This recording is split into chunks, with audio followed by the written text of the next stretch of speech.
Hey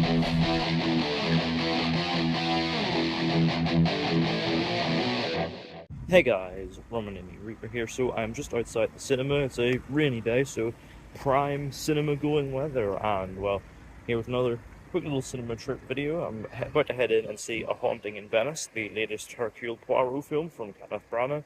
I'm looking forward to this. I don't mind the other two. They are enjoyable little whodunits with some fun little stylistic flourishes. I'm interested in this because again we've got another solid ensemble here, including Jamie Dornan and Michelle Yeoh. So yeah, an exciting cast, and it has that horror tinge to it as well. So that could be fresh blood and a fresh new take on this franchise. So yeah, I'm definitely excited to see this. So I'm gonna not take too much longer. Go in, get my snacks, get my seat, and go into the experience A Haunting in Venice.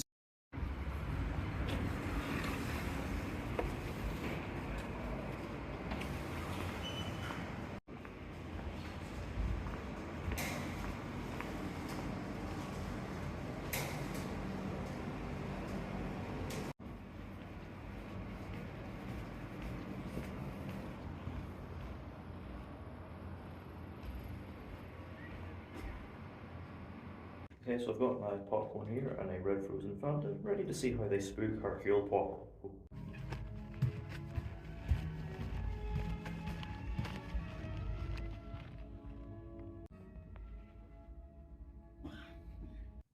So yeah, just got back from seeing Haunting in Venice.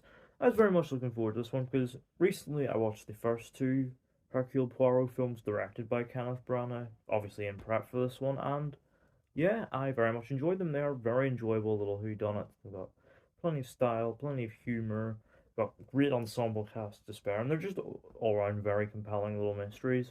So yeah, see, obviously with those favorable feelings towards those two films, yeah, I was very much excited to see more of that. But what intrigued me most about this one, more than the mystery, more than the great ensemble cast, and there are great names here, but what intrigued me most was the addition of a horror element. So, you've got all the familiar ingredients of a Hercule Poirot whodunit, but with some fresh ingredients added to the proceedings. So that very much intrigued me. But does it deliver a fun little horror whodunit? Let's find out. So in the film, Hercule Poirot is now retired from sleuthing. He's now living out his days in a self-imposed exile in Venice with only his bodyguard to keep him company. Until one day, author Ariadne Oliver, an old friend of Poirot's, invites him to a Halloween night seance in an old and seemingly haunted house. However, there's more going on beneath the surface than might initially be expected when one of the guests in attendance is mysteriously killed, forcing Poirot to come back out of retirement and spring into action to solve the case.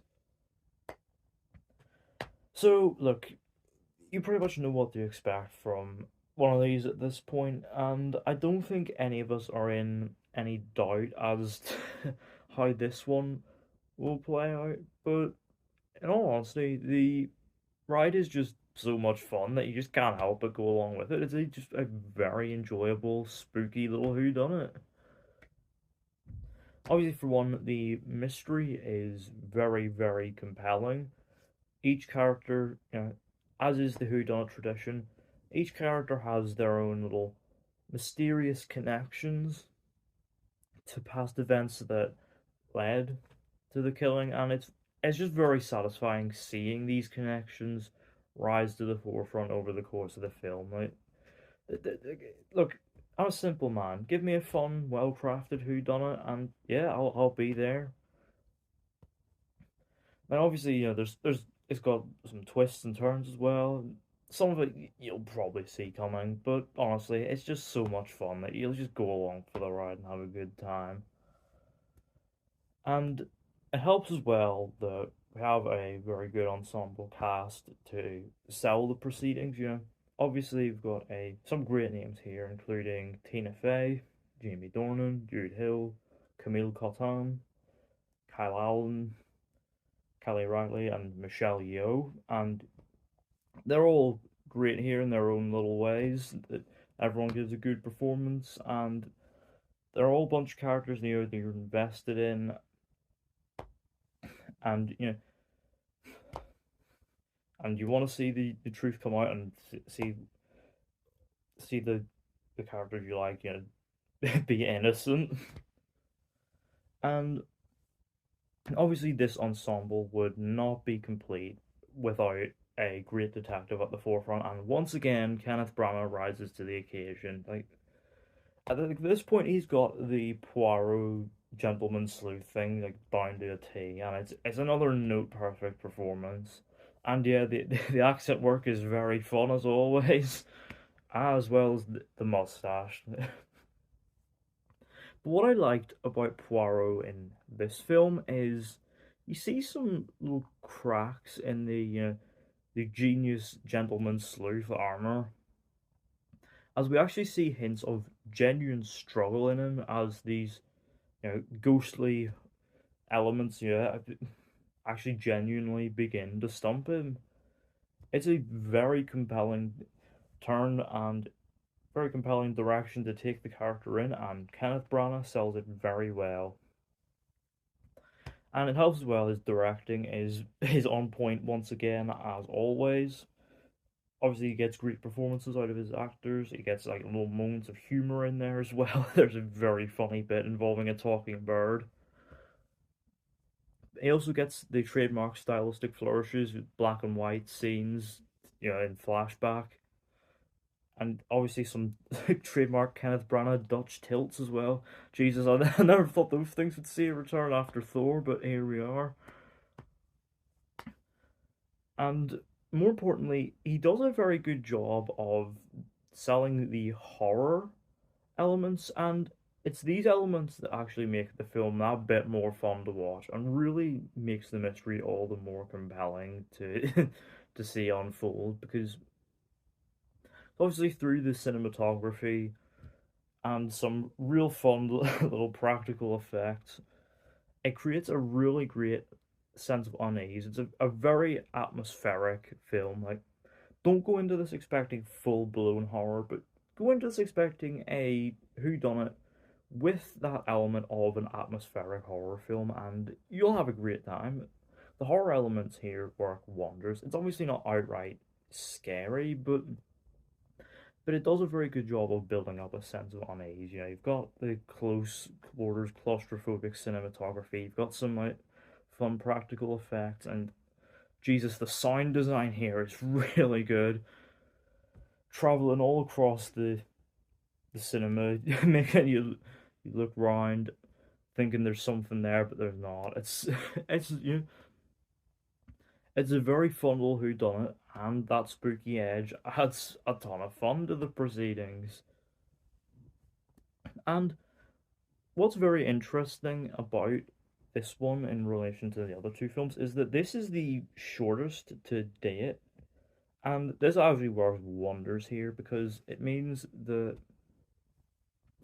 not only does it flow incredibly well, but it means the pacing here is very, very tight, and it keeps everything consistently very compelling to watch. It never feels like it's rushing itself or anything, but it's never dragging itself out. Slow as the pace may be, because it is a slow burner. Let's be real, but it's not so slow that you'll feel bored or anything. It's slow enough that you can think about the everything that's going on. Keeps you engaged in the mystery, but also the character development as well.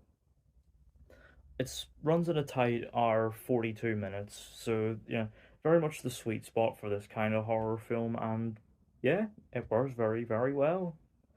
Again, there are some kind of slow patches, mainly at the start, but by and large, the pacing is really good here. And yeah, I don't think I've got too much more to say about this film. I very much enjoyed it. I had a very good time. It's probably the best of the Kenneth Branagh Poirot films. There's plenty of fun to be had here.